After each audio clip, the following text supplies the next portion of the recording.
My dear learners and counselors of Baba Saheb Ambedkar Open University,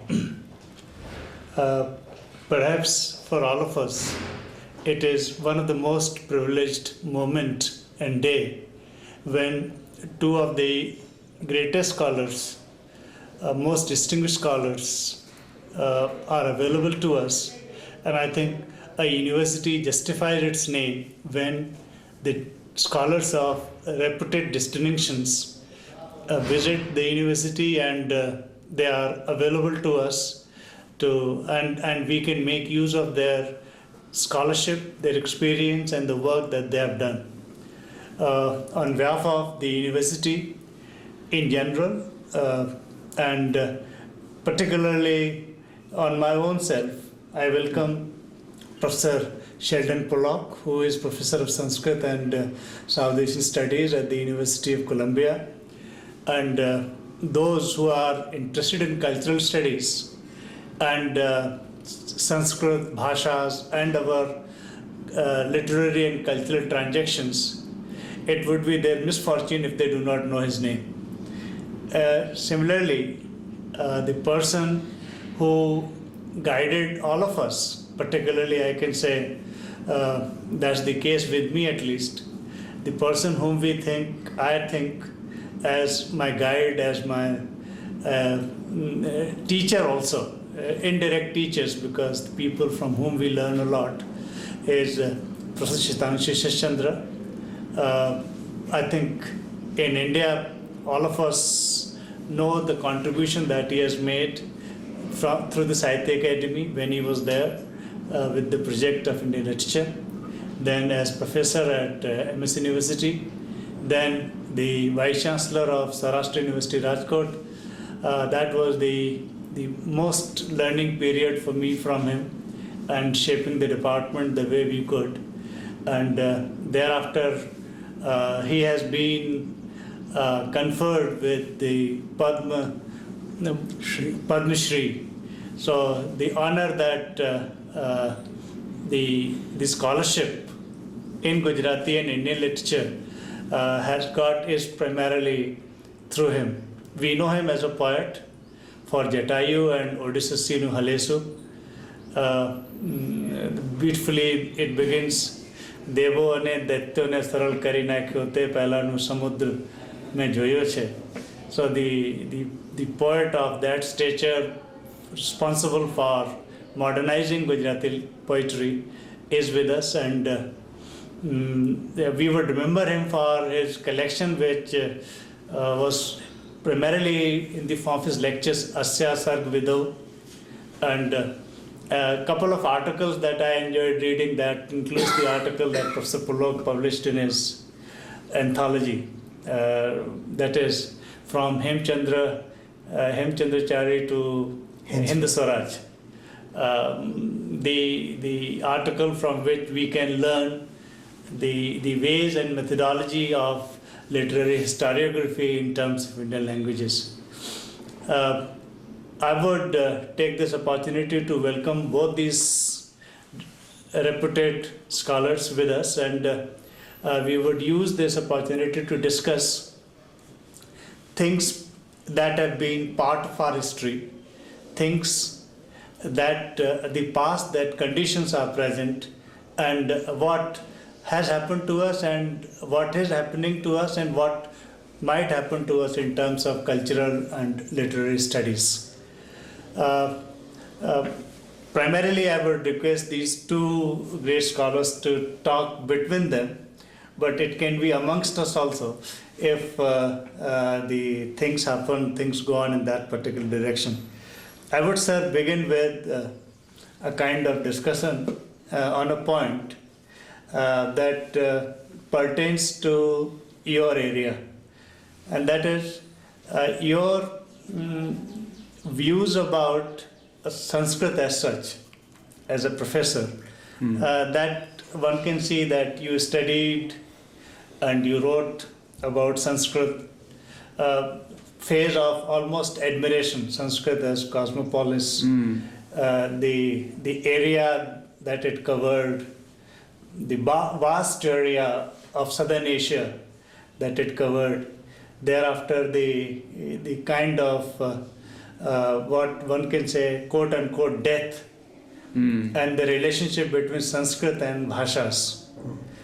And then in quote unquote death, some might see it as a kind of celebrationist attitude, but in your case it is like lamentation also. No, I wouldn't say it's lamentation or celebration. It's the interest I've had over the years has been to try to make sense of the historical development of Sanskrit and its relationship both to regional culture in South Asia and to political power in South Asia. And in the same way that I see Sanskrit having a special moment of transition in the early centuries of the Common Era, where it takes on new tasks, new modes of expression, new relations with political power. So, 1,500 years later, its history begins to transform in some fundamental way, and the purposes that it once fulfilled begin to shift, and Sanskrit no longer achieves the kind of, or retains the kind of salience for South Asian intellectuals that it once had. So I describe this, for want of a better word, as death. Maybe it's an unfortunate term, but something powerful and transformative happens to the world of Sanskrit learning in the period just before the colonial expansion, European expansion, comes to India. So I'm interested in this long, say, 1,500-year period, and I neither celebrate it nor lament it. It's my interest is as a historian. But also, I'm interested equally in what the past, as you rightly put it, what the past can tell us about the present, and what resources, intellectual, political, cultural resources the past might still offer us in the present. So I'm not a very, my scholarship is not terribly emotional, it's more historical, I can put it that way. I think the key word there is transformation that Professor Pollock used. Because things do get transformed, ceaselessly almost. But there are some junctures where that ceaseless transformation heightens, and it marks not only a transition, but at times a point of beginning, a point of end, so to say. As poets, both in the Western tradition and Indian tradition, like to say, a point of end does get transformed into a point of beginning when something ends. Right. Now, when we see the relationship of Sanskrit with Gujarati, I'm reminded of two poets.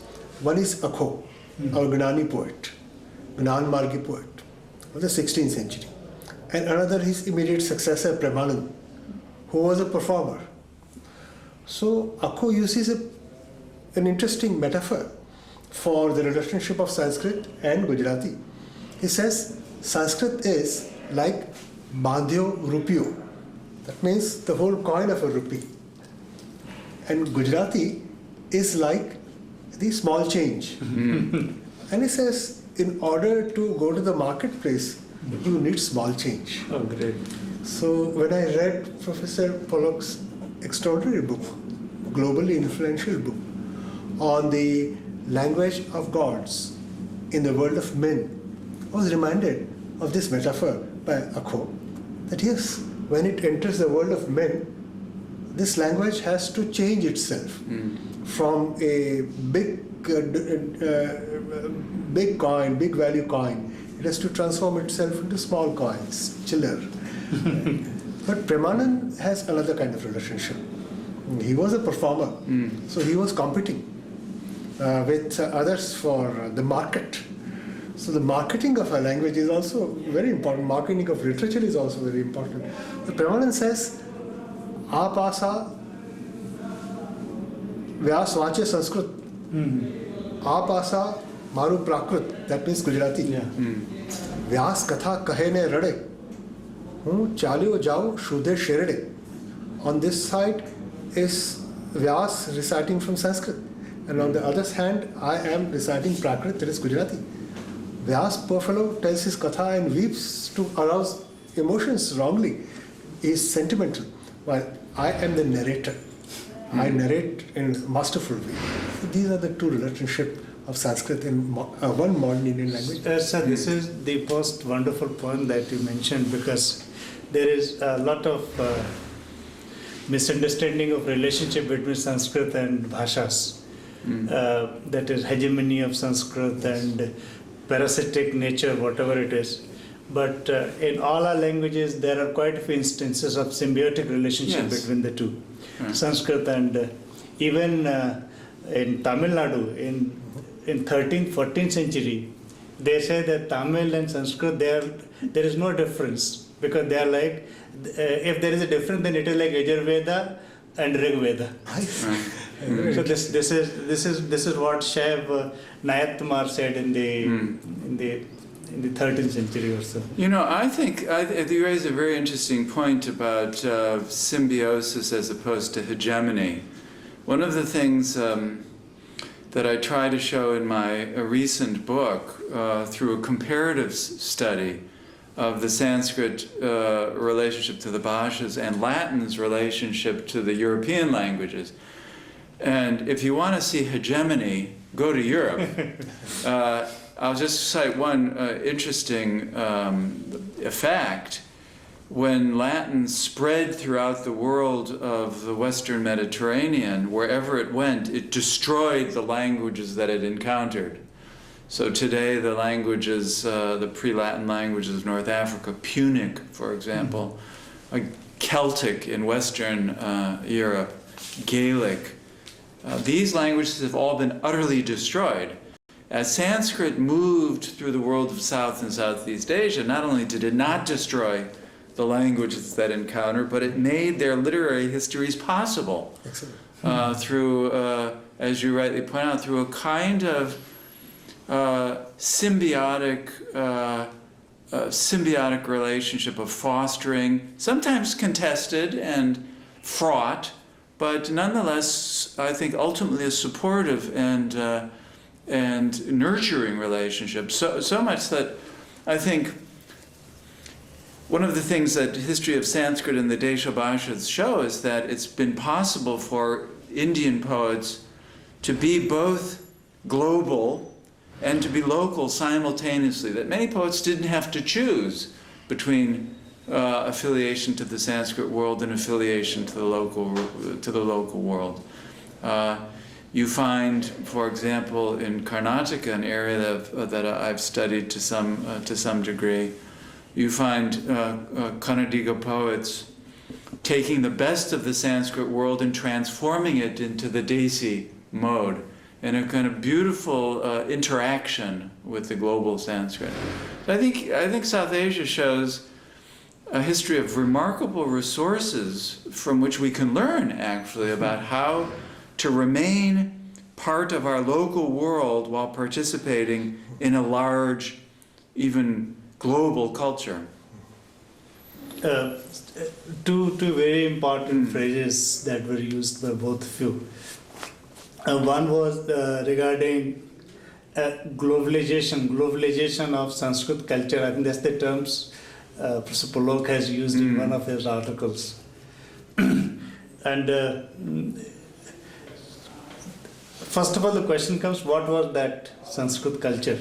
And if Sanskrit culture was the culture of knowledge, that in one way or other exists almost without any break, so-called break, in our bhashas also. So we would be very glad if both of you throw some light on that. That as far as that Sanskrit culture of knowledge was concerned, that continued, unfortunately, through the kind of education system from which we came, that insulated the departments in this country. One of the worst things, rather I would say linguistic partition that took place in this country, that took place on our campuses. That is Department of English or Department of Gujarati, Department of... Because this country has never been monolingual. So if you have a Department of English, the department, if the department exists in Gujarat, it should teach at least 30% of Gujarati literature in one way or other. In fact, Professor Avdesh Kumar Singh has been a pioneer at Saurashtra University in initiating the interaction between the departments of English and other departments.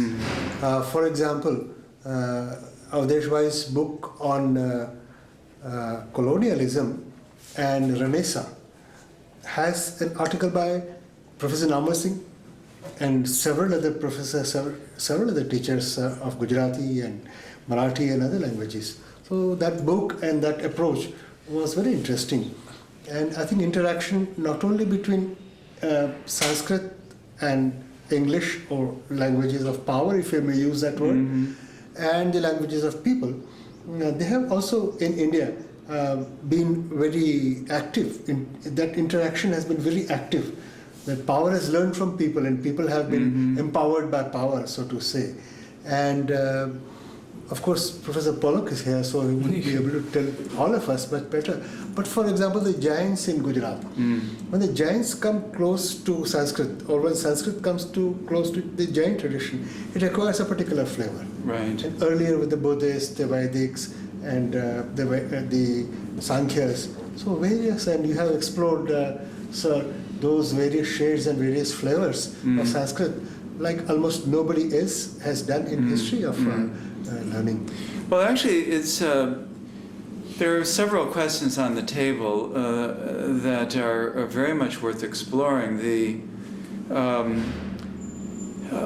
Sudhanshu mentioned this beautiful contrast between languages of power and languages of the people. I wish I had thought of that phrase. Actually, it's a lovely phrase.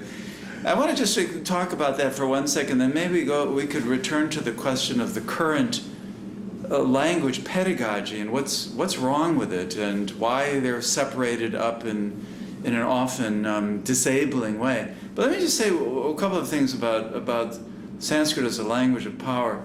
I begin the book. I mean, there's no doubt that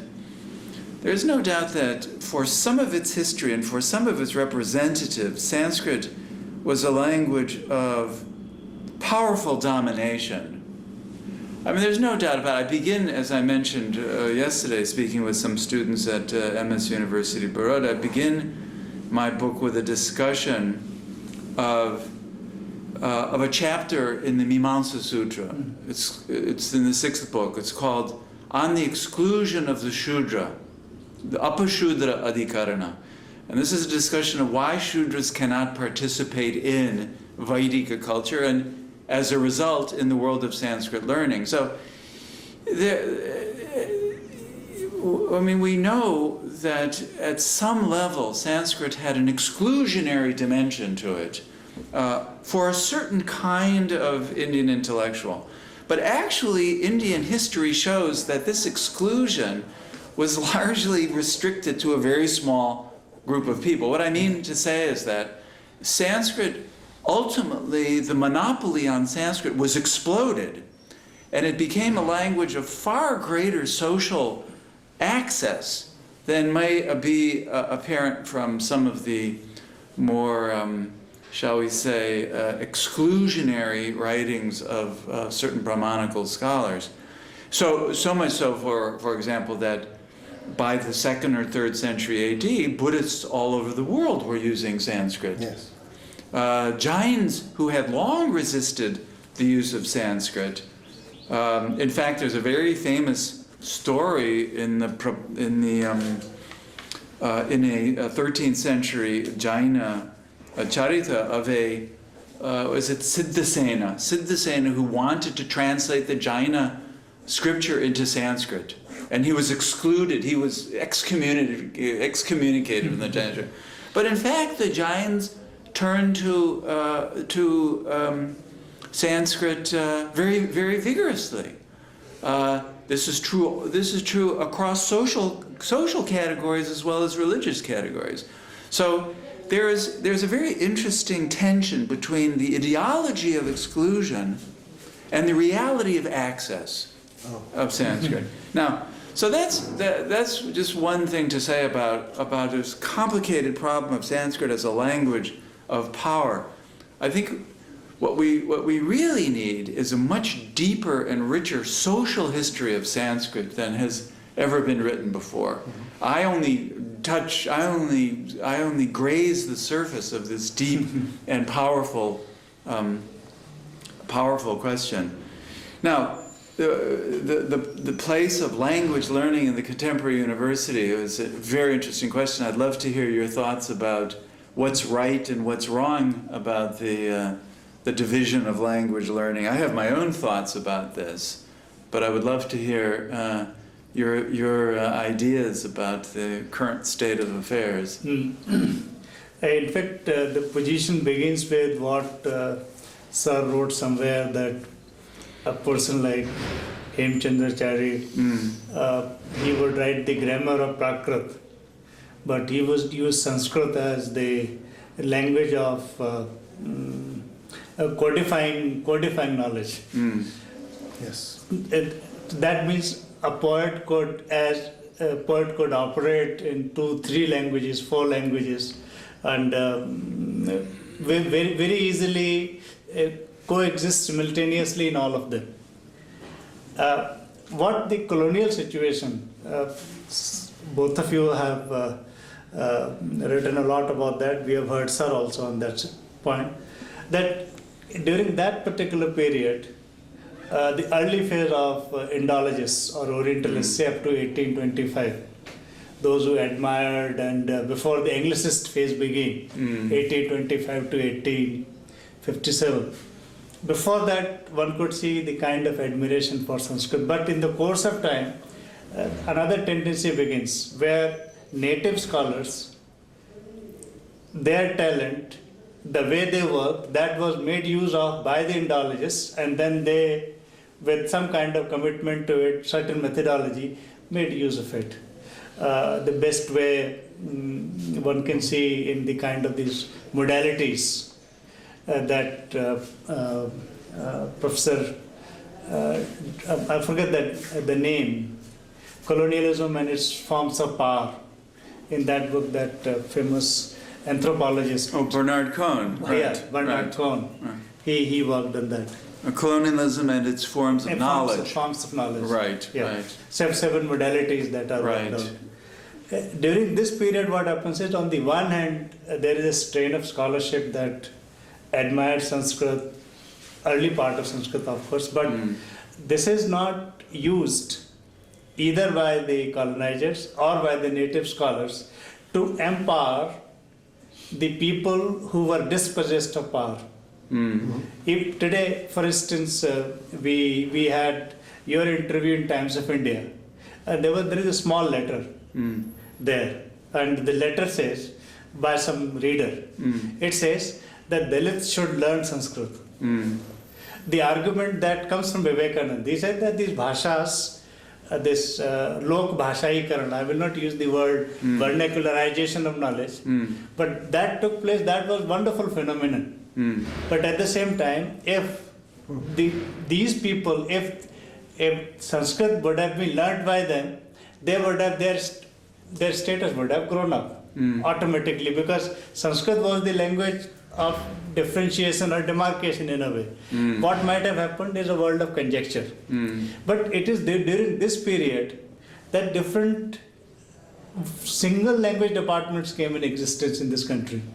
And wherever, say for instance, School of Languages in Gujarati University, with very good ideals, it came up, but we as the teachers failed it, because the system of 20% of some other literature that should be taught, say in Sanskrit, those who are studying Sanskrit literature, 20% of Gujarati literature or English literature they should have. in Gujarati they should learn, but then the entire program failed there. I put it in a very lighter way. The timetable committee failed it. They could not allot the classes perhaps once people like Joshi ji left.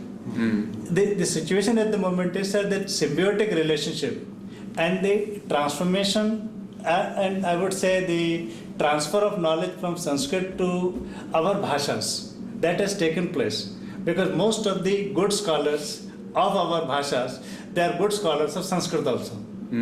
So if I have to learn Sanskrit, I will not go to a professor of Sanskrit department, I will go to Sir. Because he is exposed to all three traditions, English, Sanskrit and this. So this insulation led to a kind of inaccessibility to the knowledge that was existing about the land on which Department of English stood. So the people of the Department of English never thought it proper to read Gujarati literature. And though in Gujarati there were quite a few scholars, Sir is one of them, Suresh Joshi, all of them took whatever was the best available in Europe, not only in English but other European languages. Right. That did not take place. And despite this translation and all these things being paraded in our country, sincere efforts are not made. So comparative literature, except for Jadavpur, it has almost failed. We are trying in our way, like in our literary theory paper, we are teaching Sanskrit poetics also. Right. Yeah, and out of 5 units, 1 unit is this. And when initially said there was an opposition to it, that this is Sanskrit poetics, how can you teach? I said Plato and Aristotle did not write in English. If we can read Greek and Roman critics Through translation. we can Right. have this particular situation. Right. Still a kind of sincere and committed effort to our own knowledge systems on part of the fraternity of the academicians and all, that is still not there. And this is something very, very alarming, at least for us. Like, if we do not know Gujarati literature, we cannot perhaps know the English literature from our perspective, and we would certainly fail when we would try to write, say what you mentioned, literary history of one particular language. Let me just jump in with a couple of thoughts, and then Sitanshu can respond. First, on the question of Dalits in Sanskrit, one of my dearest friends in my life was a literary scholar of Kannada named D.R. Nagaraj, who passed away in 1998 tragically in his 42nd year. D.R. and I talked a lot about, he was one of the great theorists of Dalit culture, and we studied Kannada and Sanskrit together. He taught me some Kannada, I taught him some Sanskrit. And our position, and I hope I can speak for him on this, is that if you do not master the past will master you. And how do you master the past? You master the past not by ignoring it, but by learning the languages of the past. There would be nothing more powerful than to have young Dalit people in India learning Sanskrit in a powerful way in order to critique the abuses of the past. So, in a sense, knowledge is power, and learning Sanskrit is the capacity to critique whatever was oppressive about the Sanskrit tradition.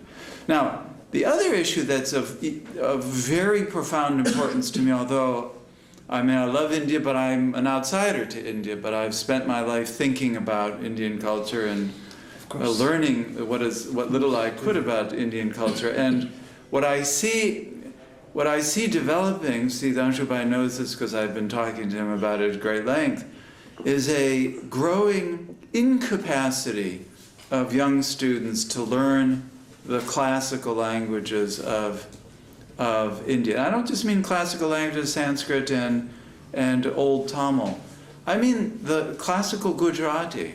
How many people can read in Gujarat today, can read 13th and 14th century Gujarati? How many people can read Old Kannada? I guarantee you, you can count them on one hand. When we were doing the literary cultures in history book, even in the case of Bangla, there are many brilliant scholars of Bengali today who have brilliant things to say about Tagore and so on up to the present day. But how many people can read 18th century Bengali literature? Vidyasundar. How many people could read that text? How many people could read Chaitanya Charitamrita or the Vaishnav Pads? I think that there are very, very few, and this is true in Andhra. I mean, we were thinking about making an appointment of somebody to do classical Telugu literature when I was teaching in the University of Chicago. We couldn't find anyone who really felt at home in the classical Telugu idiom. So my appeal to young people in India is to recover these extraordinary literary traditions of the past by fundamentally and profoundly learning the languages that are the glory of India.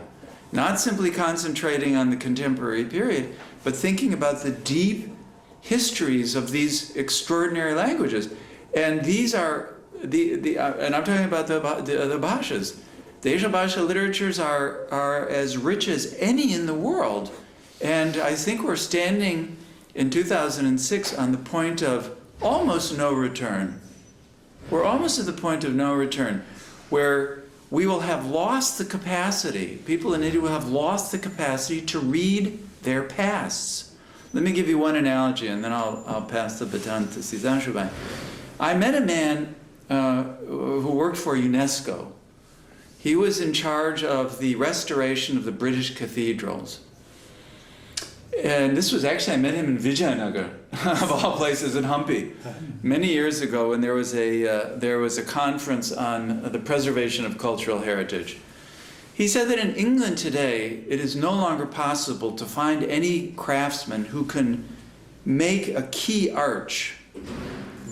The technology, the artisanal technology for making a key arch has disappeared in England. That, I think, is what we're about to lose in India, the capacity to read our literary past. And I say our because I feel like I feel like an Indian. We feel the same thing about it. I think that brings us to the process of learning. And I, being physically the oldest, have the privilege of saying what it is to learn at any age.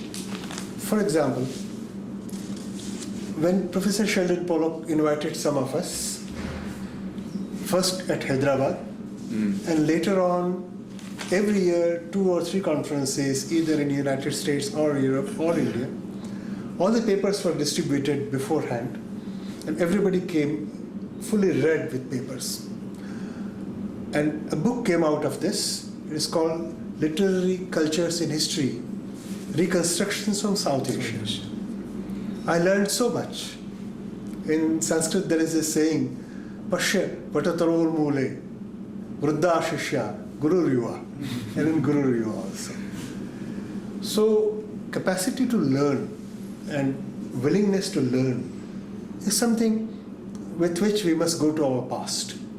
Because there are masters in the past, not in the sense of those who just tell you what to do, but those who tell you how to know and how to talk about your knowledge. And at different periods of our history, different texts become our gurus. So Professor Pollock very often told us, see as they see. We must see at 19th century as 19th century Indians saw, and 15th century as 15th century Indians saw, and so on. So that is one thing. Go humbly and with alert mind to a text and contextualize it in history and learn so much from it.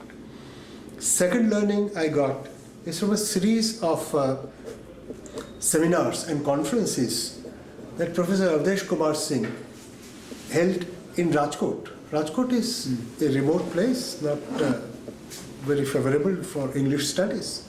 But he converted that problem into an opportunity by amalgamating English with modern Indian languages, and Saurashtra was alert to that. Everybody came there because everybody felt that this is not a foreign language department, this is my own language department.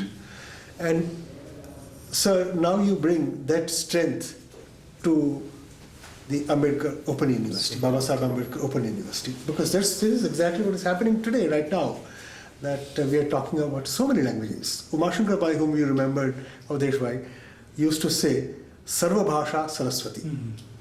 Now, while Sarva Bhasha is important, as Professor Pollock has taught us, Saraswati is even more important. Because in Sarva Bhasha, Saraswati speaks in different ways. Sometimes in Margi, sometimes in Deshi, and sometimes in ways which need newer titles or newer ways of description. So I enjoy learning, and I have learned very deeply and very gratefully from Professor Shannon Pollock, as several of us have, and I have equally much learned from all the seminars that Professor Avdesh Kumar Singh used to hold. So this is nothing but your magnanimity. I know both of you are tired, and you have a long way to travel also.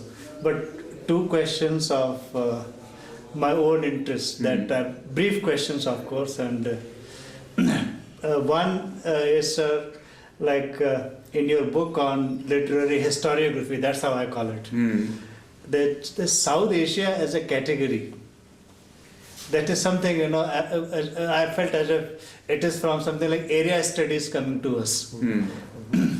Whereas when we look at the bhashas and languages, most of them happen to come from India. So then South Asia, what is it? I think I'm not able to put that properly. Second thing is, the work that you do, I can, if I do not use the words correctly, you working in the line of Indologists or Orientalists, not in the Edward Saadian sense. So where does Indology, according to you, stand today in terms of the past? So if we can have a few moments from both of you, because I don't think I will have better people to answer these two questions. Well, I can be very quick about the first question. I was involved in an anthology of world literature that was published in 6 volumes several years ago. I was responsible for Indian literature, and I introduced this. The section was called South Asian Literature. It was given to me by the publishers, and I introduced this selection by an essay called "Where is South Asia?" And when you begin, the naming is a huge problem. Naming is a huge problem. This area in which we're sitting now has had many, many names over many, many centuries. South Asia is perhaps the ugliest of these names, but it's. Is India better? Where is India? When does the word India come into being? I mean, that's a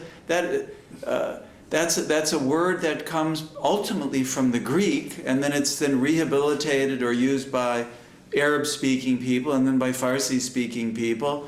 Al-Hind. You know, no name for this region is very good. And one of the things we try to do in the introduction to the book is unsettle the very idea of place. There are lots of different ways of configuring literature in place. South Asia, I agree, is an unhappy collocation. It does emerge out of the security state concerns of the United States in post-Second World War America. It's a term invented by the State Department, I believe, of the United States. But think of Indonesia. The name Indonesia was invented by a German anthropologist in 1895. All names are problematic. But let me say then a word about Indology today. I was talking yesterday about the fact that the day that Prime Minister Manmohan Singh came to Cambridge University, Cambridge eliminated Sanskrit as a field of study at Cambridge University, and I understand from colleagues in Germany that the Berlin Senate is considering eliminating Sanskrit at the University of Berlin. So Sanskrit is under a kind of threat these days, and I'm very interested in this fact. And I would never criticize my colleagues, but I want to say this. I think Sanskrit has a vast importance for human knowledge, but it has to be critical Sanskrit. It has to be theoretically sophisticated. It has to learn from the social sciences. It has to learn from the human sciences. It has to take history seriously. It has to take the critique of Sanskrit seriously. It's got to think about the relation between Sanskrit and the Desha Bhashas. It's got to think seriously about the end of Sanskrit as a knowledge formation. If we learn the right questions to ask of Sanskrit and learn to ask them in a critical way, Sanskrit has a central role to play in the development of human knowledge. And I think it's tragic that there are administrators in European universities that can't see that. The question is, who is to blame for that? I think that part of the blame falls on Sanskritists ourselves, that we've been unable to convince, to show the world the importance of our subjects. And for me, that's the most pressing need, is to demonstrate the role of Sanskrit in the deepening of human knowledge. Yeah, that's right. If let me transform what Professor Sheldon Pollock has said with such depth and clarity. Let me transform that into a metaphor. Suppose you are in a garden moving around and you see someone standing near a particular plant and deeply inhaling the fragrance of a flower, and you see great happiness on that person's face. You would go from whatever corner you are to that spot, and you would also start breathing deeply and trying to get the fragrance which has made someone so happy. In the garden of world literature, I today see Professor Sheldon Pollock standing near the plants of Sanskrit language and literature and Indian culture, and breathing deeply and feeling so happy. I am sure that others would feel tempted that if he's so happy, let me also be happy. So first thing is... This is the difference between pure academician critics and poet critics. So that is one thing, that one must feel happy to critically understand a language and a literature. And if there is a great person in our midst, Gandhiji talked of ahimsa and he was so happy. So others also felt, okay, let's see what this is. Why is he so happy? So there is human curiosity. Let me approach this from the other end, this question of South Asia and India. And I met Professor Pollock, I met Gugi Van Thiongo in Berlin once, and he was speaking of charting and cartography as something very violent, because the European cultures imposed a chart on Africa and made artificial states, which is now problematic. Similarly, I think all the borders which are politically dominated are violent borders. They breed violence and they come out of violence. Correct. When I was editing the Encyclopedia of Indian Literature, somebody else was the chief editor before me. So the whole thing was organized very much on strict lines of what the Constitution of India says is India today. Now this is literature which predates several events, important and holy event as they are. Literature predates anything that is holy or anything that is unholy. In fact, it predates this whole concept of holy and unholy. It predates political power. It predates all sorts of powers. It is joy and it's curiosity and it's creativity. So I told them that I would not have an entry on the Indian novel. Because while Indian novel could certainly be dated very properly, there is a beginning of Indian novel. But that is not the beginning of Indian narrative. And if novel is a narrative, then yes, a novel came at one spot, but it was not as if there was no narrative. So, and then if you go into narrative, you can't stop at the present borders of the Republic of India. You have to spill out into Bangladesh and Ceylon, and while China really, may really want to keep Tibet forever, but Indian literature overflows the border and goes there. And the Manas Sarovar, our Manas Sarovar is there. Our Manasa Sarovar is there. In short, South Asia is a name. Let us sort of use it in our own way and be done with it. But always learn that literature is overflowing and crossing of borders. Correct. And above all, this joy, critical joy of enjoying this would permit us to go beyond South Asia and India and Hind and Hindustan and Aryavarth and all the different names, and then we would just have the fragrance of the soil and we'll keep it on our head gesture, which is so Indian. Very nice. I think keeping the paucity of time in mind, I would conclude this with the permission of both speakers, this particular session. And I think our university would ever remain grateful to both of you, sirs, for sparing time, being with us. And whenever our academic fraternity would see or hear what transpired in this particular studios, would certainly be encouraged, inspired to take a few clues and work on them, because the words from both the scholars of eminence about Sanskrit, about our bhashas, the symbiotic relationship between and amongst them, and the way our department should work would make us think in our own way, and we are all sure that we would be benefited to good extent by that.